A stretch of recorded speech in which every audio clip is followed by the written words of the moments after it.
Good evening and welcome to the Town of Bladensburg Council Work Session for Monday, December the 8th. We're now called to order. Thank you so much for joining us for tonight's meeting. We will move forward with the agenda, with the next item being the approval of tonight's agenda. Is there a motion from the council to approve? Moved by Councilmember Dixon. Is there a second? A second. Seconded by Councilmember Blunt. Any corrections or comments regarding the agenda? Hearing none, I'll call for the vote. All in favor, let it be known by the saying of aye. Aye. Aye. Any nays? The ayes have it. Thank you so much. Next, we have the approval of the meeting minutes for the November 10th, 2025 work session. Is there a motion to approve? I so move. I second. Moved by Councilmember Blunt. Sounds like we had a second by Councilmember Dixon. Any comments regarding the meeting minutes? Hearing none, I'll call for the vote. All in favor, let it be known by the saying of aye. Aye. Any nays? The ayes have it. The minutes are approved. At this time, we do not have any unfinished business to discuss tonight, so we'll move right into new business, beginning with the information memo provided by the town administrator on Anacostia Trails Heritage Area. Good evening, Mayor and Council. Happy holidays. This morning, or the CAFC, I'm getting like Mr. Hall. I'm having time just for you. This evening, we have for you a presentation on the Anacostia Trails and Heritage Area. Actually, at the 7 o'clock meeting, Megan Bacco will be here. I actually gave her time on either one, but she'll be making a presentation, which is basically telling you what they're doing, their activities that are going on when they were established, and just their service area as far as being grant makers in Prince George's County. Can you hear me? Am I okay? I'm on the. All right, I am on the mic. They also work for the tourism of the community, and they actually are a good partner to the town. We are a member of the society, and we currently pay about $2,500 a year as our membership. So basically, right now they've been working with us on some of the things for the Bladensburg Waterfront Park and those and the trail that's right there, especially the things that are a part of the heritage from the standpoint of the War of 1812 and some of the other exhibits that are there. They also have been working with us on the Boswick House, and we met actually collaboratively with them in November to talk about how we can activate the site, and Megan was very helpful with that. And then we're also working on the regional trail system, which the Bladensburg National Battlefield was just confirmed as a historical monument in this last year. And so they've been very instrumental and helped to keep us involved in that. Not to take too much from their presentation, because I'll give it. They mentioned the national parks and the historic battlefield. And then they're also working on Prince George's 250. Mayor, you can kind of talk to and attest to the work that they've been working with us on ours. Megan has been an active participant along with Valerie. And so they've been both really great with those processes. But what they're working on are genealogy resources, some historic resources, and a bike tour. And then they're going to have events like block parties for the 250. And they're basically working throughout the county on the 250th anniversary and been like a central gathering point. And then they're just here. They're going to be here to answer any of your questions at the 7 o'clock. So I just wanted to do a quick walkthrough. I wanted to give them time if they wanted to do an elongated one here, but I think they preferred the 7 p.m. Sounds great. Any questions for the town administrator from the council? No. None? Okay. And again, we'll have this on the 7 p.m. agenda, and Ms. Bacco will be here for that. Next, we'll move on to item B, which is an emergency ordinance 11-2026, and I'll turn it over to the town administrator. So this emergency ordinance is approval of budget amendment to authorize the town administrator to purchase a 2025 Chevrolet truck and plow using the highway user funds. And this will not exceed $63,283. Mr. Hall actually can kind of talk to you about the need for this truck. It's a replacement. We have several trucks that are older, but they still work. But for plowing and for doing these kind of heavy tasks, it's time to sort of start to put a replacement in. 2 years ago, we replaced 2 trucks.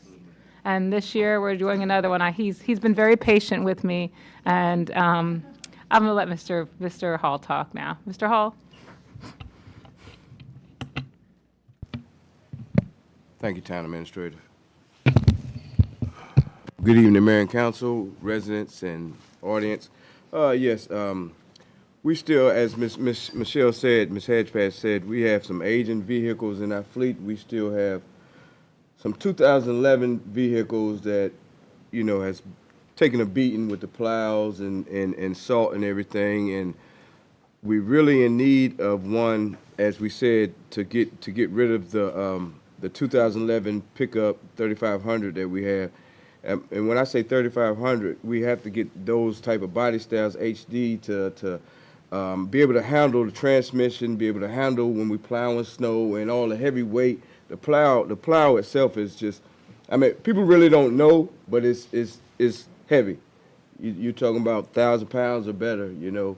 And then when you load salt on the back with a salt spreader, so when we're using 2500s, you about 5, 6 years, 7 years or something, then you're going through transmissions and everything like that. So it's appropriate for us to, you know, get the type of equipment that we need, and you know, the equipment that we take care of it. As you say, this is a 2011, and we're going into 2025, and the truck is still running, you know, and everything. So I appreciate if the mayor and council take in consideration of this vehicle is a multi-use vehicle, not just for salt spreading. I mean, just for plowing and everything. We use it summertime, and you know, Mayor, when you go out, you already know the one that we used to use, but you know, I think it's time to kind of, you know, get rid of it. Thank I hate to you. say it, but we like all our vehicles because we take care of them. Right. You know. And what I appreciate is you maximize the value that you get out of these vehicles. You literally use them until the wheels are about to fall off, until we can't use them anymore. And so for that, I'm definitely grateful. And as you said, I know personally, because I've had to use it for the beautification days, to load in the supplies, the mulch and everything. And the weight is significant when you're adding that and trying to haul that around the town. So the one question I had, though, was, does it include the hitch as part of the package Yes, on the yes, ma'am. back? Yeah. Plow. It does, Yes, ma'am. okay. Yep. All It's right. I think it's on there. Yeah, it was on. Yeah, the hitch is part of the truck, and then the Right. plow is the septum. Yeah, they included the ball hitch. into Okay, that, because yeah. it was under additional information, so I wasn't Yeah. sure if we had to pay more to add it or if it was being included, so. No, I No, believe ma'am, it's, it's included in Okay, there. perfect, thank you. Council, any questions regarding the vehicle that the Public Works Department needs? Councilmember Dixon? Thank you, Madam Mayor. It's not really a question. I think I spoke to Michelle on it as well in regards to emergency ordinance for the truck plow. My only concern is that I think it should be a regular ordinance instead of emergency. yeah, Why the is reason it- why it's an emergency is because it becomes effective immediately. And so that's the reason why you wouldn't, a regular ordinance would have you to post it for additional 10 days. This allows us to make the purchase immediately. And as the budget adjustment, I think that the one thing that we can talk to the town attorney about is whether or not budget adjustments have to be done. That's how we've been doing them with the. I'll let Mr. Tonelli explain the I was trying to emergency do ordinance. sidebar, but I'm like, because it's an ordinance, and that's why we just, even though it's budgetary, it's still under an ordinance, is why we try to do the ordinance. When it's more, long range, like out 2 or 3 months, we would do a normal ordinance where, you know, we introduce it and then adopt it at the following meeting. But this is an emergency ordinance because by the time when we realized it, and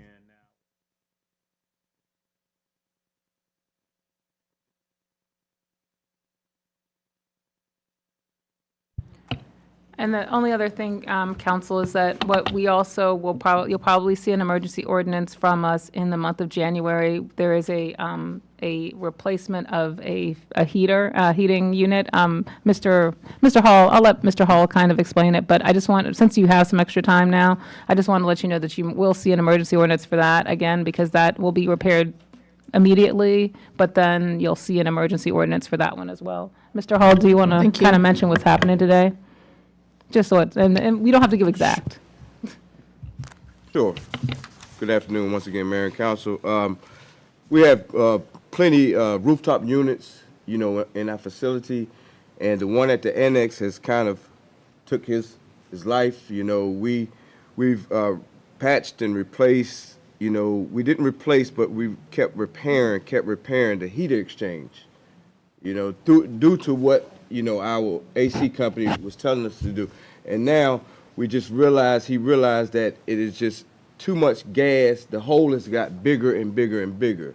So it's a hazard, you know, now. So it's time for us to replace the whole unit itself, which will be $12,950. That's include the crane work and also the insulation and everything. And just to replace the heater exchange is like $11,000. So, I mean, best practice is, you know, $1,000 more, you get a whole new unit, and which, you know, anybody would probably do that, even in your own home, so as well. So I was trying to use best practice as you know, moving forward for future references, long term. Great, thank you for that, Mr. Hall, and sorry to hear that the unit failed, especially now that we're in the winter and the heat is so important. So it does make sense as to why we would need to make that repair right away. Absolutely. So we understand officially the emergency ordinance will come before us in January because this just happened today. Yes, ma'am. But while it is on the table, I just want to make sure the council is comfortable with staff moving forward to purchase that and not having a building without heat for the police officers for the next month. So just, does that sound all right? Yes. Okay. Okay. So Councilmember Brown, is that all right? Absolutely. And we'll have the formal ordinance in January. But getting back to emergency ordinance 11-2026, I want to turn it over to Councilmember Blunt. The 63,000 would that have been used for something else, or that's this money? Mr. Tonelli and I were just answering that question. So it's we have money in the, on the highway user fund, and we are going to allocate that for it. We have it in our balance. And so that's what this is for those kind of capital purchases. That's why I wanted to wait a couple of years to let it build up and make those purchases slower. And that's why this year, it's like we wanted to wait to the mid-year, like as we talked about in the budget conversation last year, was that I would make any recommendations for capital purchases at the mid-year. It's December, it's the mid-year, and that's why I'm making this recommendation for purchases. You also may see something from me for the police department in January, February as well, because now we're reaching that point. But with the reason why it's coming and the timing is now versus being at the beginning of the year is that we wanted to wait, see if we had any major highway user needs. But we realize that this is a need because of the snow that's coming, and that we want to make sure that we don't have any outages for the fleet during that period of time. So that's why we've already secured a car, and you know that we know that we can actually pick it up pretty quickly once the council approves it. Does that make sense? All right, thank you. And just, I'm sorry, just to tag on, and then I'll turn it back over to Councilmember Dixon. The highway user funds are the monies that we get from the state through the gas tax. So it's not coming truly out of our taxpayer revenue from property taxes and income taxes. But I understand your question, just to make sure that the resources are there. So thank you, Councilmember Blunt. Councilmember Dixon? I'm good now. Oh, okay. All right, thank you. So if there are no other questions, we will revisit this in the 7 p.m. meeting tonight and move forward with the resolution numbered 08-2026, and I'll turn it over to the town administrator. Thank you, Mayor and Council. So this is a resolution of support for an application for the Residential Energy Equity Grant Program. We actually were approached by the Maryland Department of Energy on this program, and I think this is something actually the council will be excited about because it's regarding energy efficiency, appliances, windows, all those kinds of things that we have not been able to fund ourselves and have to have used other people. We're going to do a Port Towns application for it. So the Port Towns will apply together. We'll be able to fund as the energy efficiency items as well as solar. So this has a solar component along with the other energy efficiency items to it, and it would be the town of Edmonston, because they've done this before, will be the main applicant, and they are going to be the project manager, so I don't have to manage every project, which I was very thankful to Mr. Barnes for, is that he's taking this one on. And so our resolution of support would support the town's application, the Port Towns application. Thank you for that overview, and now we'll turn it over for questions, starting with Councilmember McBride. Good evening. Thank you, Michelle, for that information. Is this going to only pretend be for homeowners, or? Yeah, there's a homeowner component to it. I think the thing about it is that if there are ways that we can work with multifamily structures on something that would work as far as a solar project, that's where it would go to the property owner, because it's for the installation. The ones where they were doing light bulbs and all that kind of stuff are kind of gone. It's the larger appliances like water heaters, windows, and this trying to move people from gas to electric. So that's where the emphasis is right now. Thank you. And it's a good question, Councilmember McBride, because for this, we want to specifically help the homeowners through this this grant, because sometimes, at least the way it worked before, you have residents who may have retired and they live in the single-family homes, and they don't have the extra resources to retrofit and make their homes more energy efficient. So they're paying high heating bills in the winter.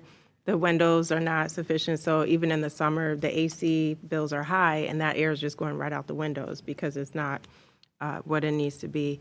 But there is, through the Maryland Energy Administration, there's resources and grants for the multifamily unit owners, so that, and I think it's more so on the construction side, that if they're building these places, the state will give money so that the refrigerators, the heating units, the AC units are more energy efficient, but it goes to the owner. It wouldn't go to the renter necessarily.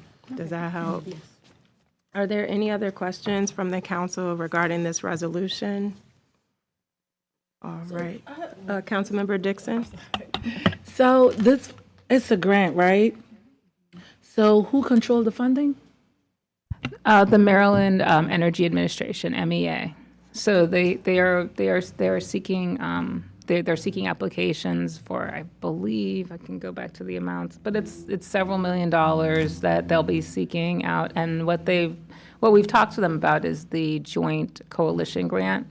We met with the people to talk about this particular, about what we're talking about with the Port Towns, because we really felt like we haven't gotten the funding in the Port Towns specifically.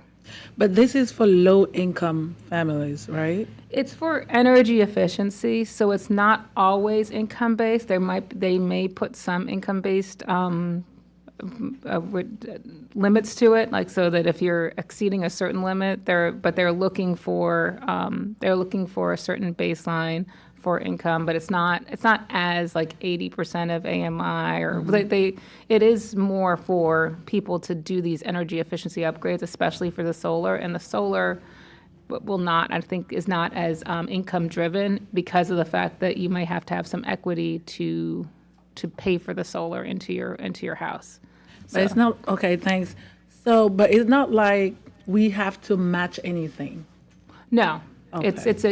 There's not a match. It's all the fact that the homeowner would have to have some skin in the game, and not necessarily the town, because the town would be, and the department would be giving all those funds to them. And you're saying it doesn't go by income? Because I was going to ask, how do we know how many Bladensburg residents are qualified under this program based on income?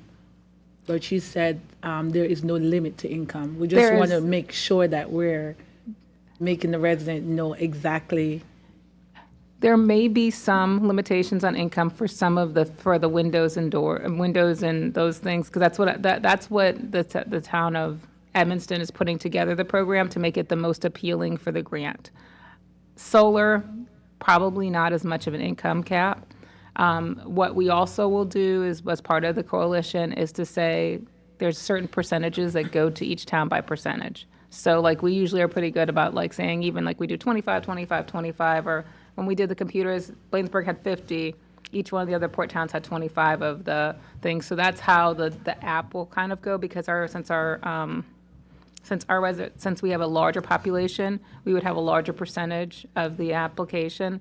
But what the project manager, who will be working at Edmiston, will do is to make those eligibility determinations, work with people, and only make sure that people are in the town limits first to do that priority service. So when you get people that might live in the unincorporated areas, we may take their information if we don't have enough people by the end, but we would prioritize the port towns residents first so that we don't lose the money, because it's always important never to lose it and not use it all.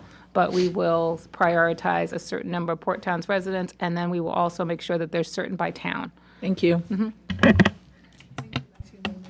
Thank you, Councilmember Dixon. And just going back to the income limitation, so I know when we were part of the bigger collaboration for the weatherization grant through the same agency, there were specific limitations. And so a piece of this, as the town administrator said, might be limited, because that's the whole point, is to help people who can't afford to weatherize their house and get these energy efficient tools. And the state is trying to help with that to lower overall state energy usage. So I would not be surprised if they come back and there's a bit of that. And you make a great point about why do this if our residents can't qualify. But when you look at our census data and the average incomes of our households, we're not on the high end of Prince George's County. We're on that lower end. So I would anticipate the vast majority of our residents would qualify for this program. So, but it's a good question to be thoughtful about that before we go down this road. So let me piggyback on what Mayor just stated. My initial question, the reason why I asked this question was because our first program with the weatherization was that a lot of residents had issue because of income base. You had to have make a certain amount of income before you were qualified to get this, be a part of the program. So that's the reason why I actually. So it was actually the reverse. If you made too much, you couldn't qualify. So that's how the previous weatherization program worked, which is why the example I gave, I'm just thinking about one resident in Ward 1 who her husband passed away. So it was just one home, one Social Security income, and she was able to qualify and be under the limitations. But I mean, as I said, generally, we don't have 80% of our residents making $1 million or more, let's say. Exactly. So we will be able to qualify the vast majority for Thank you, Mayor. Thank you. No problem. Are there any other questions about it from the council? All right, so once again, this will be on the 7 p.m. meeting, and we will move on to item D, the informational memo regarding rules of procedure for virtual attendance and consent agenda. Town Administrator, I'll turn it over to you. Hello again. So this is an item for you all to consider as far as, in some ways, streamlining the 7 p.m. agenda. The consent agenda would allow us to take the items that we discussed at the 5:30, place them, some of the more routine ones, place them on a consent agenda, and with one vote, you would vote for all of the items. They would be posted, and all the things would be on the website, but it would allow you to have less discussion on the ones that are streamlined. And with the consent agenda, the council can determine whether they want to pull things on and off the consent agenda. So if an item was deemed like the staff thought it was routine and you guys don't, you would just say at the beginning of the meeting, I'm removing item X from the consent agenda. So that's the first part of it. The other part of it is that when when we had COVID, we had virtual meeting attendance, and we do use it still. And in some ways, we didn't want to codify it because people thought, well, you can't, then that means nobody will ever come to a meeting again, right? So, but the practical issue is that when you're having meetings and someone is participating virtually, you need something in your rules of procedure that allows for it on a formal basis. So this, I think, is a compromise item that you can put together that allows you to to limit it, but at the same time allows you to just allow somebody, if they're running late, to come, and then it's approved by the council as a vote. So this is some draft language. It's there for you to make comments on or let me know, but that's what that draft is to sort of update our rules to allow for virtual attendance. Thank you. And I know, as you mentioned, it changed quite a bit with COVID. Prior to that, there really wasn't a lot of virtual participation. And so I think you're right. We do need to just update our rules to have it. Given the additional information that you provided from other communities, I saw some other things that I think could help clarify some of our rules. And then even attaching the Robert's Rules of Order summary that was provided there as well. Because let's say 5 years from now, there's a different mayor and that person can't be here. Just having the rules there for the person who has to preside over the meeting could be very helpful as they move forward, or even now if I'm not here and the mayor pro tem has to do it. But I think there's some things that I would like to see, though, and maybe we can discuss further in terms of virtual participation, because I do think we owe it to our residents a certain level of professionalism and engagement. And so if I'm joining virtually, I should not be in the grocery store off camera on my phone. I should be sitting in front of the computer so you can actually see that I'm paying attention versus just being off camera. And I've noticed, I'm not going to call out the municipality, but there was another one where the council member would do that. He would be out doing things and calling into the meetings on his phone. And it was obvious. And so I think we just need to be careful because we don't want the residents to think that we're abusing it, not showing up to do the job that they've elected us to. So I think we need to think about language in terms of what that expectation is virtually. And if it is under extenuating circumstances, let's say Councilmember Brown's running the meeting, I'm out of town, I'm having bandwidth issues, if I communicate that, so you guys don't just assume I'm just at the grocery store and not paying attention. I think should still be a code of conduct with how we put that in here. So would the best recommendation be for us to send you edits or suggested edits, and then we can come back to this in January and just review those recommendations as a group? That makes a lot of sense. So, Mayor, what I can do is put together a presentation that has those changes to it for you, and then you can go through it again at this particular meeting, and then, shoot for, sometime in March, February, March, to get it finalized, okay? And I don't know if I have, as a point to go back to the other conversation, I'm sorry to butt in, is that the funding opportunity for the MEA grant, it does have that, it announced that, as part of the announcement, low income generally is defined as 80% of HUD median income for non-residential. But in this grant, it says that, like, the tiers show for one person, you can make us up to $72,950 for a family of one, up to $137,500 for a family of 8. So those are the income limitations. So it's not as restrictive as it was before, and especially I think our average median income is about $62,000 in the town of Bladensburg. So I just wanted to give you that, Councilwoman Dixon, because of the issues because of the old program. I think they've opened up the income levels a little bit more for this one. So I just wanted to go back to that because I wanted to make sure that I answered your question fully about what the low to mod is. Sorry, I just looked it up, but we were sitting there and I didn't want to forget it. Yep. Councilmember Blunt, you had a comment or question? Yes, I was, on this virtual, what made this come about? Was it something in another municipality was going on with people, and you want to make sure it don't happens here in Bladensburg? I just want to know how that That's just something small, just wanted to know. I mean, the only, that back in 2023, I think when I first started, Rich and I actually looked at adding this information to your rules of procedure back then.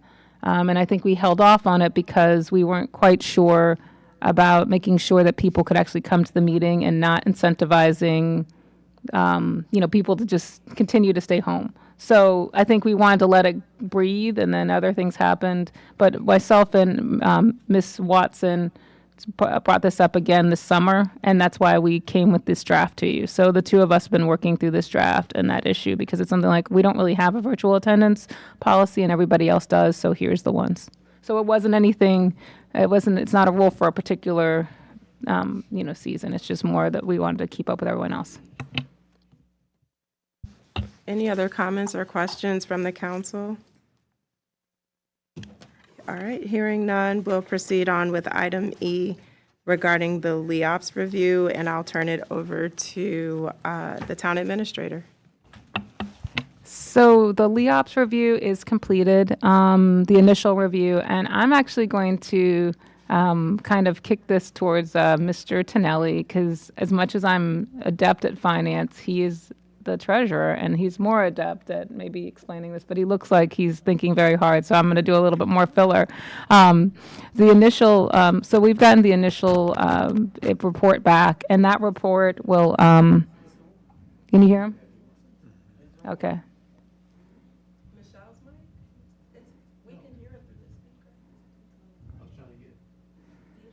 Yeah, he's going to use mine. I'm going to turn it over to him. I was letting him think for a moment, and I will turn it right over. So, Vito, here you go. Boom. Vito. Hey, Mayor and Council. The valuation came in, and what it does is it gives the town a credit for the term of service and the contributions paid in for the LEOs, the law enforcement officers, and we get a credit for that, but then we have to pay the higher amount to be part of the LEOP system. So just a quick analysis, we just received our invoice from the state for our contributions, and they're going up 10 to 13% per year, and then this year went up 13%, and our contributions were almost $600,000 into the state pension plan, and that's just under the normal state employees pension and retirement system. If we were to remove those law enforcement officers and put them into the LEOPS plan, instead of like a 13% contribution rate, it goes up to the 39% contribution rate, less the credit that we get for the amount that we paid in. So roughly it would I'm going to bounce it back off of them. It would be an additional $500,000 to buy to be into the plan, and you have to be in it for I think 25 years. So it's a long-term commitment.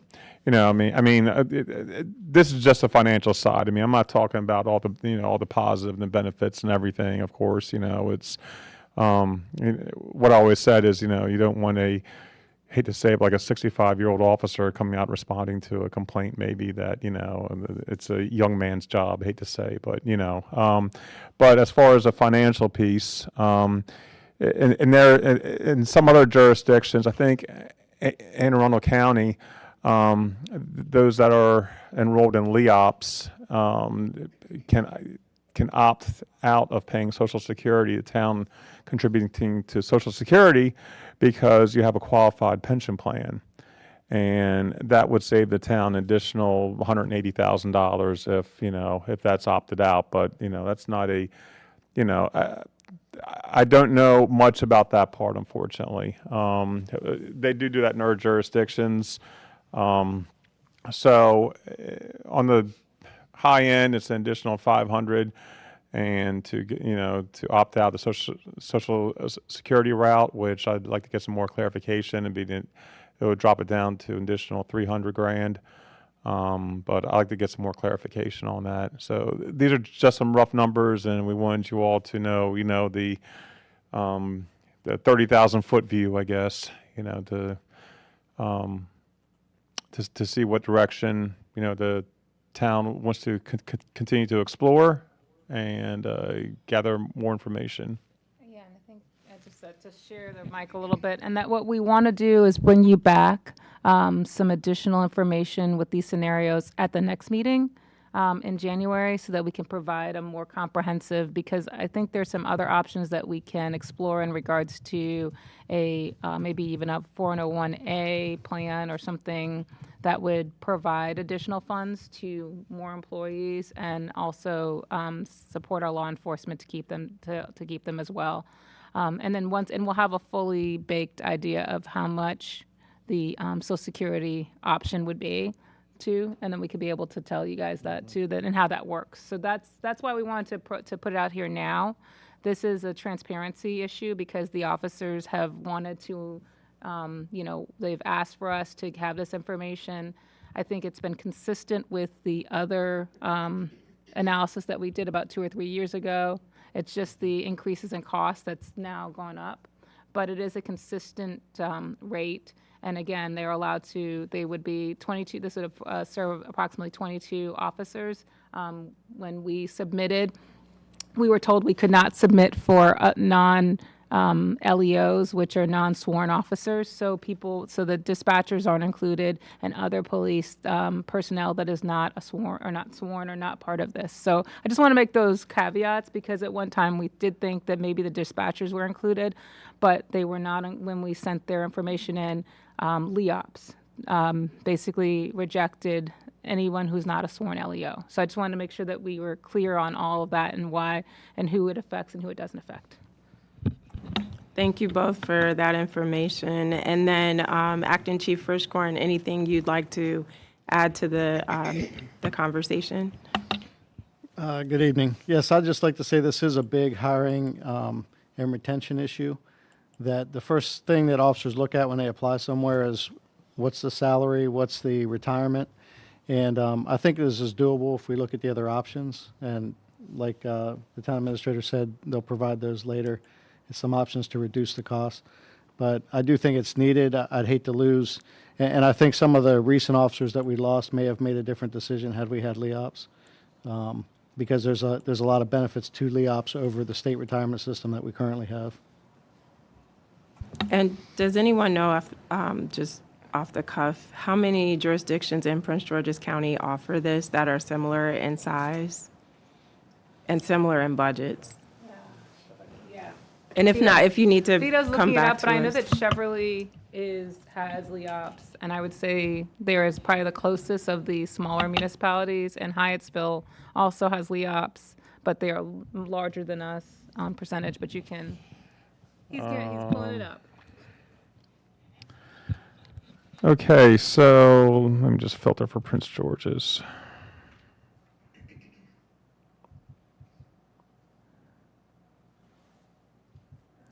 And this is based on their the state retirement 2024 annual report.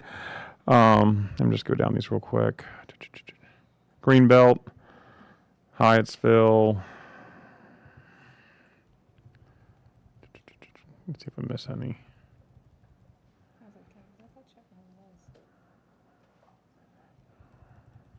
Chevrolet. Mm-hmm. And Bowie. Mm-hmm. So that's helpful just for context. Looking at the size of the communities that offer it, their budget sizes, population sizes, and the like. So that's really helpful. Thank you. Council, are there any questions regarding the presentation tonight? Understanding we'll get more information in January from the staff. Okay. Councilmember Blunt. Yeah, I know I was 100% for LEOPS when I heard the presentation, and then I looked more into it, and I looked more at the cost of it. And I know that we had talked before about using the speed camera money to help support this, but the way that went, it didn't pan out.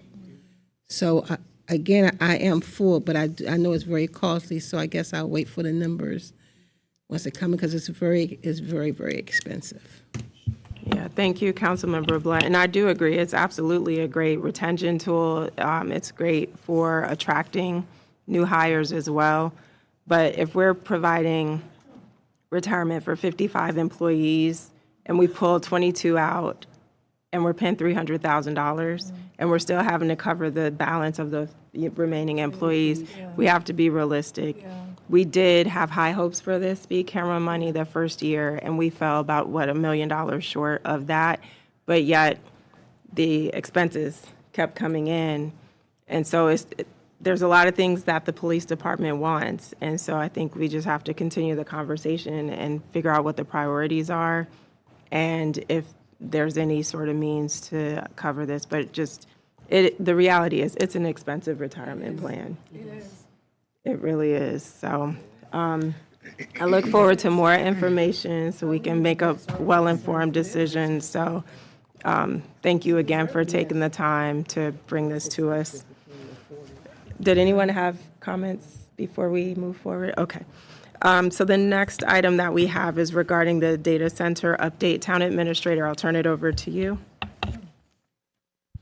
I wanted to provide some information on the data center information that's been provided to us by Ms. McCutcheon. And I actually, I provided a cover memo on this and what the request is for the mayor and council, but I'd really prefer if I could let Ms. McCutcheon just come over to the mic and kind of give her spiel for a couple minutes and let her talk about it a little bit more and what she's looking for you guys. But what the general gist, I'll give you time, Susan, to get to the mic, is that this is a request for the council to do a letter of support for no data centers. I wouldn't say a letter of support for data centers, a letter of support for no data centers. That currently, some of the things that environmentally is the fact that data centers do take up a lot of energy and water consumption. There is some noise, regenerative noise, and greenhouse emissions that are coming from these facilities. The economic benefits are largely due to the initial construction, and the property tax values are higher for these places from the standpoint of the counties, from when since these might be in the unincorporated county, and they do have an impact on our waterways and things like that. So there you go, Susan. Well, hello, hi. Good evening. Good evening, Mayor, Council, and staff. This was a surprise. I mean, that I didn't know I was going to be speaking about this. Basically, we know and we see in the Washington Post, and you're seeing tons of articles about AI and the data centers across the country. And I'll first of all say that it's best to be very clear that what is proposed for Landover, which we don't believe is going to be likely happen, is a hyperscale data center, which is different from smaller data centers for different businesses, et cetera. So that's one thing to point out. It's not talking about every single data center where really that's being tackled with opposition. It's really basically a lot of the hyperscale. There are a lot of them in the South. There are tons in Virginia. There are a lot of problems. And in many places, no real thought and research has been given to what are the effects, especially if they're close to communities and even not otherwise. Let's face it, when it's an environmental problem and when there is air pollution, air doesn't stay just in the little community it's in or in the little block it's in. It affects other areas. And some people are saying, well, just put them out in rural areas. What about the people in rural areas? I mean, there's a big issue. There are a lot of issues. Immediately on the plate is the one is being discussed at Landover. And it's not particularly going well, let's put it that way. And there was a task force report that just came out, and it's basically some environmentalist was on the task force and kept trying to bring in experts on the various issues. And they barely touched the various issues. The task force basically is kind of like a rubber stamp saying, well, maybe not the hyperscale one, but we're not sure. We still want them in Prince George's, and we have to look at the issues. And it was basically wishy-washy. And it's basically because they really didn't thoroughly vet the issue. Now, a few years ago, the council passed it, and I know Prince George's County Council member Tom Dernoga and Jolene Ivy both have said that if they could go back to 2020, I believe, and change the vote, they would. But because they were drinking the Kool-Aid, if you will, about the presentations. So the main thing is that we're working with different organizations. There's a grassroots organization. There's one at the PSL. I'm trying to think. It tends to be it's a leftist group, but that doesn't matter. They had a petition that came out that got Landover focus on Landover out in the community, because there had not been that at all until then. And then they had a rally, et cetera. The main thing is with Landover, there's a community sign-on letter, is what I offered. Sorry for all the background. I tried to put it all together. Community sign-on letter. They're asking for the Landover site. It doesn't sound like it's going too well, but as with many things, if you don't keep the pressure up, then you might end up losing. Basically, Landover is already environmentally degraded. It will there will be increased air pollution, increased noise pollution, increased electricity use, water use, and Landover, really, the access to water is not that much. So, I mean, they're talking about underground and this and that, but I don't think they've really researched this. Low permanent job creation. There are experts dealing with the opposition who are AI experts. There are those who are data center experts, and they say once it's built and all, it doesn't take very many people. It's not as though there are going to be jobs that are going to come from it. It just sort of reminds me shades of the maglev. Sorry. And also the failure to generate meaningful tax revenue. And who is going to pay for any extra? Who's going to pay for the drain on the electricity? Is it going to go to the companies, or is it going to go to the people with their higher electricity bills? And if the electricity is sucked up so much by the data center, the blackouts, et cetera, they're going to happen, is it going to be the data center? Or is it going to be to people, or if it is for the data center, then that affects a whole wide area. So the bottom line is there's a community sign-on letter, which I believe is in your packet. And I've sent also the link, but there's also a QR code.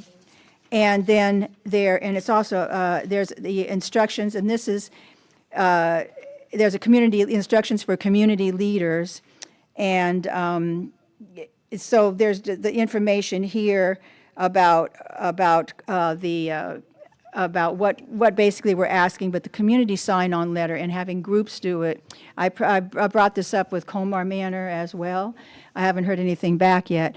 And I know that New Carrollton, this has been brought up with their council. But what we need to do is get organizations, municipalities, other organizations, church groups, whoever, to sign on and indicate that we do not want the site at Landover.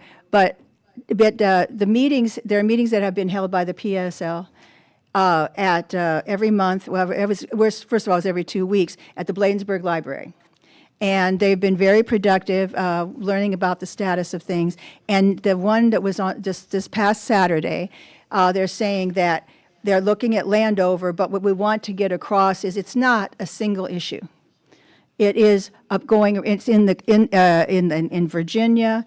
It is all over the country. The South, they're having a lot of opposition to it, and they're really fighting, and we're connecting up with a lot of the different other organizations. And it's a worldwide thing, so we're trying to connect up with other experts in other countries trying to deal with it because they're having problems with AI, or they're diverting things, doing something creative. I just read something today about a very creative way to use it to be beneficial for everyone. So thank you. That's basically what I'm asking. Thank you so much, and I'm sorry I'm not quite, I wasn't quite prepared to give a spiel, but please consider, this is going on, and I believe, I don't know when the next one is, but at the library, at our library, everybody's welcome to come. It's like 1:30 p.m. on a Saturday, and we do get updates, and our representative, Shayla Adams, Stafford, sorry, I always confuse the two. She was at the meeting, and she was giving an update, She is opposed, most of the council, we believe, is opposed to the Landover, the Landover site, and, but we're, trying to keep up with it and to see what's going to be happening. There's a moratorium right now. We're trying to get it, to extend it another 6 months or that kind of thing. But the main thing, like anything else, is the information ahead of time before a vote is cast to say, yes, we want to bring this. That's the big thing. You need to know the information first, and it seems that that little fact starts to slip sometimes in the rush of people, of the developers wanting to have something come in. Okay? Thank you very much. Thank you. Thank you, Ms. McCutcheon. That was impressive for you to say you weren't prepared. Thank you. I will say I am not against data centers. They have their place. We cannot expect to use more body cam videos and all these different uses of technology without having more of these centers to be able to process that information. People have more advanced cell phones that can do more. That data has to be stored somewhere. However, I am totally opposed to this being dropped at such a strategic site as the old Landover Mall site. It is downright insulting that they would put this in this highly marketable and valuable site where for Prince George's County, we need something big and beautiful there. And that has been abandoned for at least 20 years. And of all the things that they could propose for Prince George's County, this is what we get. And mind you, the Lerner family, if I'm not mistaken, they're behind the Tyson's Corner development. And when they pulled out of Prince George's County, they invested all of that money in Tyson's Corner. So I am not for this. Yes, we need data centers. This is not the place for it.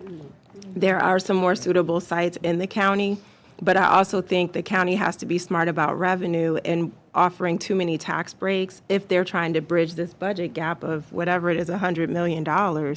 It just doesn't make sense. The math ain't mathin', in my opinion. So I would look forward to being able to get the information for the next meeting to learn a little bit more, to bring information back to the council, and then talk about framing up our own letter if the council is willing to do so in January after we have a chance to get a little bit more familiar with it and also the status of where things are, because I just have not been engaged. So I would love that info so I can share it with the council.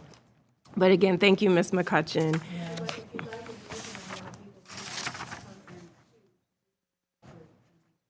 Yeah, okay, we'll follow up with you.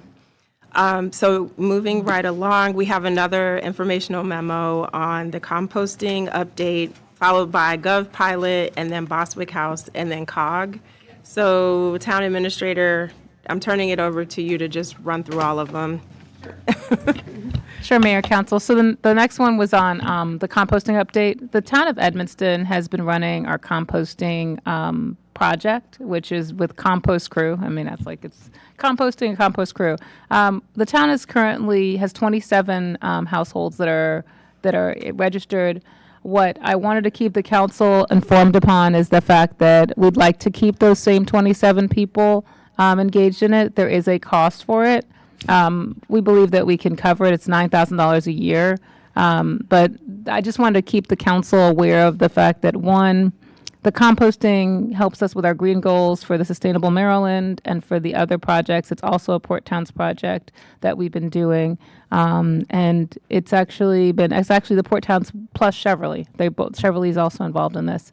And everybody is paying their fair share, so we're not subsidizing anybody and no one's subsidizing us. So I just want to make sure that those key factors are out there. If we do get residents that would like to compost at their houses, we can try to accommodate them. But right now we have 27 households and we'd like to stay at least continuing to service those. And that's what this update's about. And Town Administrator, just understanding that when the grant funding goes away, we need 220 households to maintain it and make it cost effective. Right. And not even touching Cheverly's numbers, because right now they have the highest participation at 62 people. If we could get up to 50, and then if Edmonston could get up to 50, I'm just thinking because Mr. Barnes is very engaged in sustainability efforts. And if we could get Cottage City, and Colmar Manor to just bump up to 30 participating. That gets us to the 220 to make it cost effective. Yeah. Without tipping the scale to like the next tier of costs. Correct. So we talked about some marketing efforts back when I think it was Edmonston and Margaret Hubbard's group, the Eco City Farms had their Yes. event. We talked about doing some marketing around it to get more people involved. I feel like we just have to sit down and do it. Maybe at the January Port Towns meeting, we can talk about it. And Ray and the person from Edmonston have actually done a couple videos and have some collateral that we can get the council members involved in because he's really good at doing the little videos on these. So we can try to push up our numbers. I believe that Chevrolet had a larger waiting list, so we're not worried about the 220 as much because they actually, I think, had like another 40 or 50 people that they could go up because they had so many people on the waiting list. And I think we have a few, so that's the other that were on the initial waiting list. So I think we do need to get it out there. I just think it's the time of year. It's probably going to be difficult to get people to compost during the winter versus during the warmer months because they do come by, pick it up from the street. If you've ever seen the guy come by, they literally put it curbside. He comes by and he picks it up, dumps it out. It's covered, leaves it right back in front of your house. It's very simple and easy. And composting is amazing because you can compost most things. I compost at home. It's a great process. I'm just going to say challenge accepted. Okay. I will work my butt off to get us to 50. So, all right. Any questions or comments from the council regarding the composting update? And next we have the GovPilot module update and soon to be released module. I'm actually going to only introduce this and then let Mr. Reinhardt kind of talk about what he's been doing on the code enforcement side because a big portion of this has been the code enforcement rental license and information there. So the town has engaged with GovPilot for some new software that will automate some of our processes. Also, Acting Chief Fishcorn has been working, and we actually have a meeting on Thursday, which we moved to later in the day for the parking module. So those two modules, it's the rental license, the code enforcement general complaints, and the business license, which Mr. Reinhardt is leading. And then we have a parking module, and then the fifth module is a customer service module that they'll work. So, Mr. Reinhardt, do you want to go first? Yes, good evening, Mayor and Council. I'm actually really excited about this program, how I stated over the last several months. This is actually going to streamline code enforcement here in the town of Bladensburg. So far, the town, we currently use what is the GoGov program, and we're going to go over to the GovPilot program. And the reason I'm so excited about it is we're going to be able to handle 90% of our calls for service from our vehicles. So with tablets, we'll be able to conduct apartment inspections, any property maintenance inspections where we could basically go off our tablet. We can type in the concern, type in the violation or lack thereof violation, and actually print from our vehicles instead of having to take our pictures, go back to our office, print out the pictures, print out the violation letters. But something that could take us half hour, 45 minutes to do, it's going to take us 10, 15 minutes to do. And then we could actually reach out directly to the homeowners because one of the components that actually has the state data in there, which has the property tax information. So when we print out a letter, it'll print it out. We can provide one to the homeowner or the occupant, and then we can provide one to the tenant. So I'm really excited about this, and especially going into starting the rental license program, where we're going to be able to go out and start doing a program that basically right now is 100% done by Prince George's County. This is going to actually give us more control inside the apartments to provide them a quicker services turnaround time instead of having to wait 45 to 90 days before they even see a county or hear from a county inspector, where they'll hear of us in usually a matter of a couple hours, if not a couple days. So I'm really excited for this program. I'm really excited. I want to thank the mayor and council for allowing us to look into this program. And again, I really appreciate you all taking care of us. Thank you. Thank you for that, and glad we could support. Any comments or questions from the council regarding the GoGov launch? All right. And so, Councilmember Brown? That's the only thing, it's, the launch date is January 5th, 2025. So with the system launch, the question was regarding the actual launch date being January 5th, and then It should we'll have been have. 2026. Okay. I'm sorry. Yes, it's next. Okay. We had that we were going to do a launch in December, and because of the holidays, I wanted to let us get over the hump of the holidays for an official launch. So thank you for that. And again, we are currently using this program, so it's basically, we're in our testing phase right now. So any hiccups we have, we want to make sure that we start and it starts clean. Any other questions, council members? All right, we're very pleased with the progress and can't wait to see the demo next month. And next, we will go to the Bostwick House update. Yay, I wanted to try to put together monthly updates on Bostwick, like what we're doing, where we are.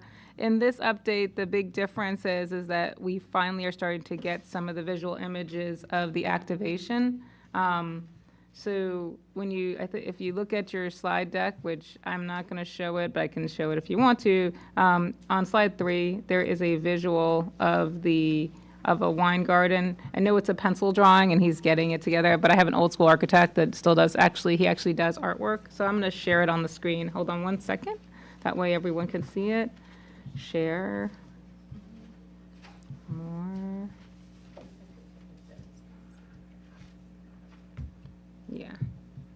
The reason why we showed it as a wine area is so that to kind of give you the context, it could be anything. You don't have to see the little wine glass, but it's just to show that if you want to activate that side space, yeah, here goes share. I didn't hit the share button. Okay, there it goes. Share. I think it's sharing the screen. Let me know.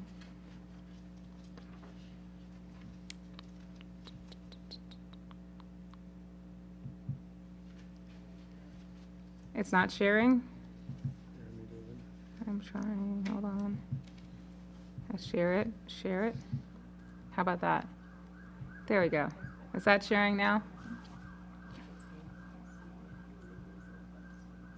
Looks like it. Yeah. So this is the existing side of the barn where we're currently using it for fish. It was used for aquaponics by the Anacostia watershed. Yeah.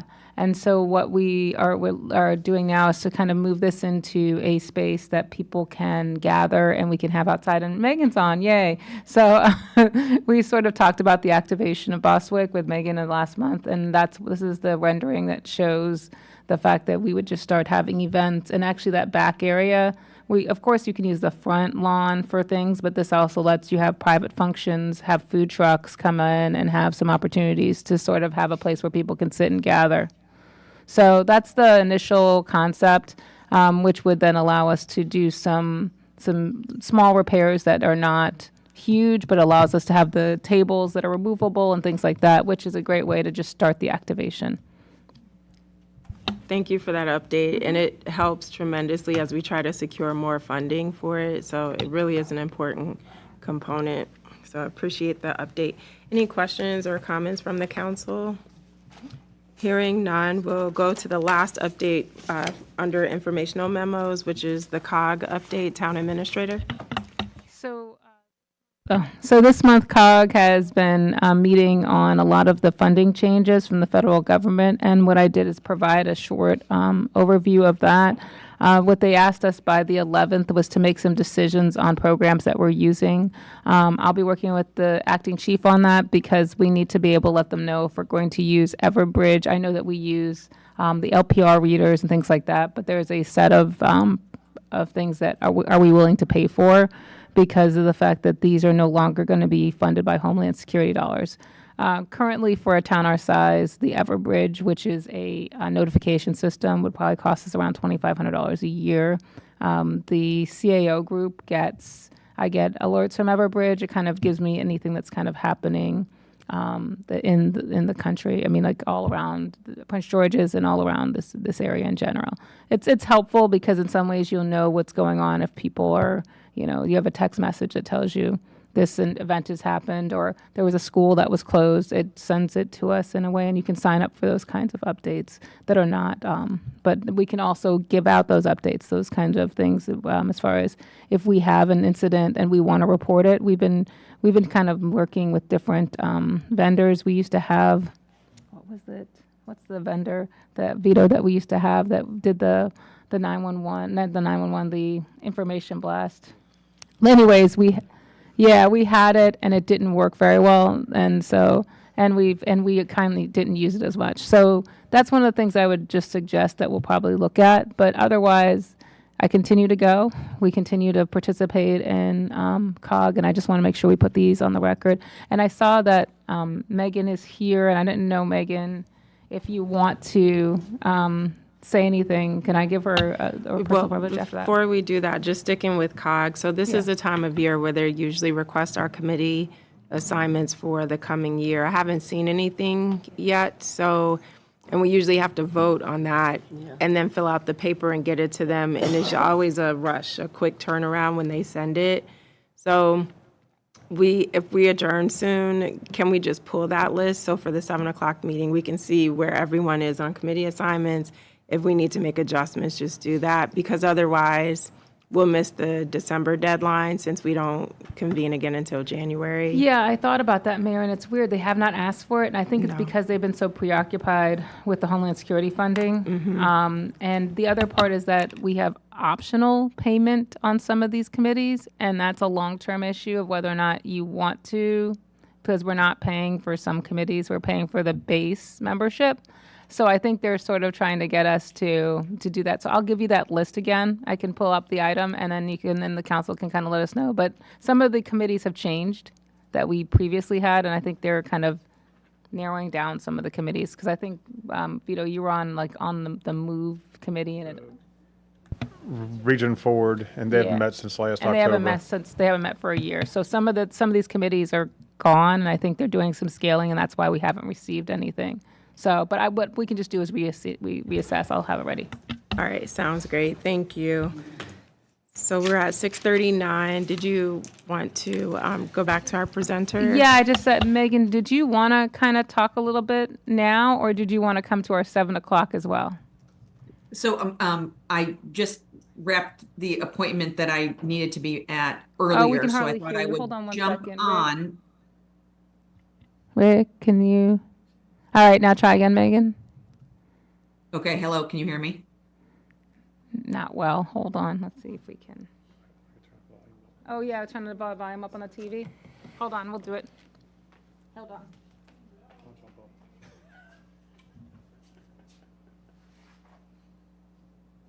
All right, try it again, Megan. Maybe that can help. Hello, good evening. Much better. We can hear you. Okay, great. So I'm happy to speak now if now is appropriate, and then I won't come back for the 7 o'clock meeting.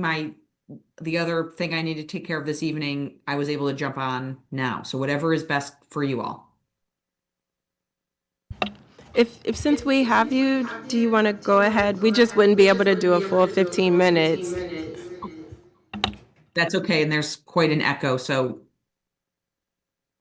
can you all still hear me? Yes, I think we turned it down.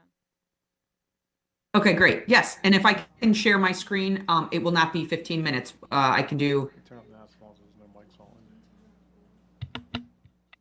shorter than that.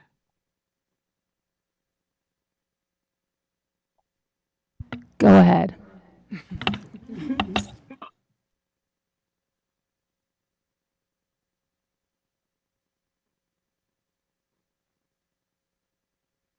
Okay, great. So my name is Meg Bacco, and thank you to Mayor James and Town Manager Michelle and others. My name is Meg Bacco, and I'm the Executive Director of Anacostia Trails Heritage Area. And we're based in Hyattsville, but we work across the county in cultural tourism. And each year I try, I don't always succeed, to try to get to a town or city council meeting of all the municipalities in Prince George's County. And I appreciate just this opportunity to kind of make a more official presentation. I'm usually in communication with Michelle about any number of projects, but really wanted to make sure that took the time to give sort of an official update. So we are just about 25 years old as a private nonprofit CO 501c3 organization. So even though we manage the state heritage area for Prince George's County, we're not a state entity and we're not a county entity. We have 2 full-time professional staff members, and we have 2 Maryland Service Corps members who are with us from June to September, or September to June, and we've had that now for the past 2 years. So we're really proud of being part of that program. We provide services and grants and technical assistance related to cultural tourism across the county. We recently went through something called a boundary expansion, which was a more complicated process because we're the management entity of a state heritage area. But that is just to say that it was an important sort of milestone in our work that we can now provide services and create broader partnerships across the entire county.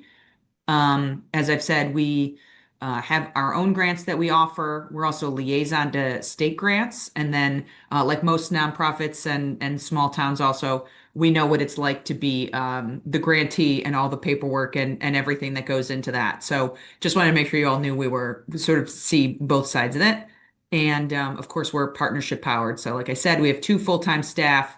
And although I'm incredibly proud of that and does differentiate us from other preservation and history nonprofits in the area, we do still do a lot with a little. So we are always open to partner with other entities and towns. So typically, and I think for many years, our organization has used the term heritage tourism or cultural tourism.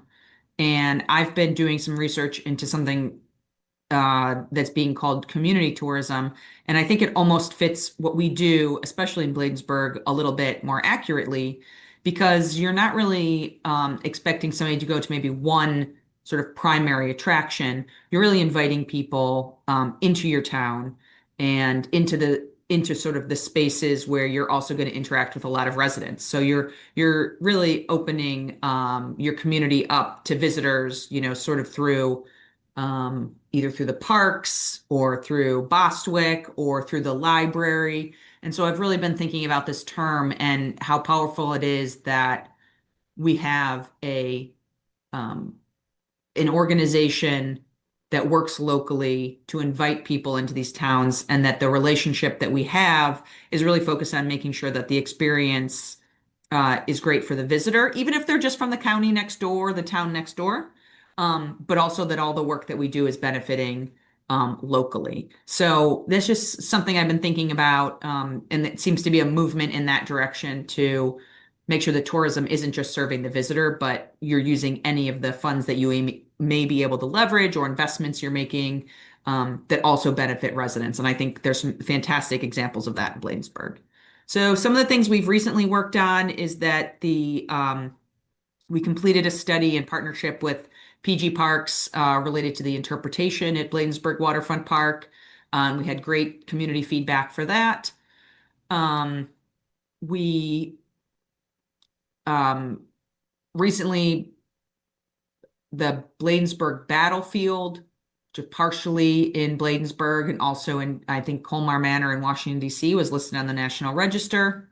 And then also we do a lot of regional marketing, and we always use beautiful pictures from Bladensburg Waterfront Park. So thank you for those. Oh, and so this is sort of just another example of the specific projects that we're working on. Something else really cool that I want to say thank you to the mayor and just all of Bladensburg for helping put on the inaugural This Could Go Boom music festival. I thought that was great. And in a region that has just, fantastic community events and music events and sort of cultural spontaneity and all the wonderful arts programs we have. So I think that's a really great fit. And it was really special that their inaugural year was at Bladensburg Waterfront Park.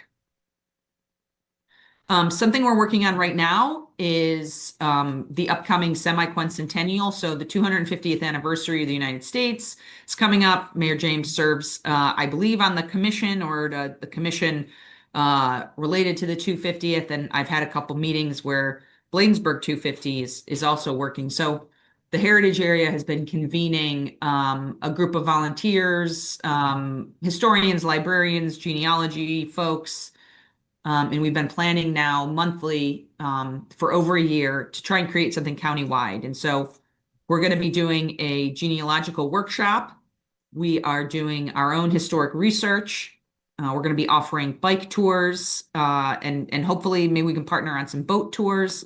And then we're also hosting with MNC PPC a big a celebratory sort of block party with performances and music and theater, all at the Bowie Civic Space, which is sort of that area near Bowie Performing Arts Center and Bowie Branch Library. And that's going to be on May 30th.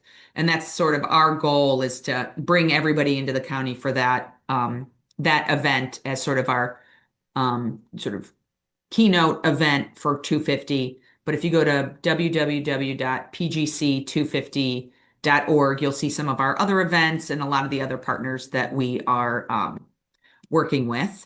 And I know you all host a wonderful 4th of July celebration yourself. So I'm sure we'll be talking about ways to continue to partner on 250 and the other projects. So that's really my presentation for you all tonight. I know we're in touch about a lot of different projects. Just appreciate the opportunity to have sort of an official presentation to you all, and thank you to your support back to the Heritage area. And please let us know if any other projects or ideas come up that you think sort of might fit all the things we work on. And we're always happy to partner on things. So if there are any questions, I'm happy to take them. If not, there's my contact information in case something comes up. And yeah, thank you very much. Thank you for joining us, Megan, and for the overview and for also providing the presentation as part of our package. Council, do you have any questions or comments for Ms. Bacco at this time? I'll just say we appreciate your participation, knowing you only have 2 full-time staff people. Your hands are in a lot of things, and so we definitely appreciate all your support, and we'll continue to be in touch, helping to further the initiatives of ATHA and also to partner on the town's initiatives. So with that, we will say thank you again and wish you a good evening. You too. Thank you so much. Thank you. Bye-bye. So council, that is the last item on the agenda for tonight's work session. I'll entertain a motion to adjourn. Also moved. Moved by Councilmember Blunt. Is there a second? Second. Seconded by Councilmember McBride. Any comments or questions before adjourning? Hearing none, I'll call for the vote. All in favor, let it be known by the saying of aye. Aye. Any nays?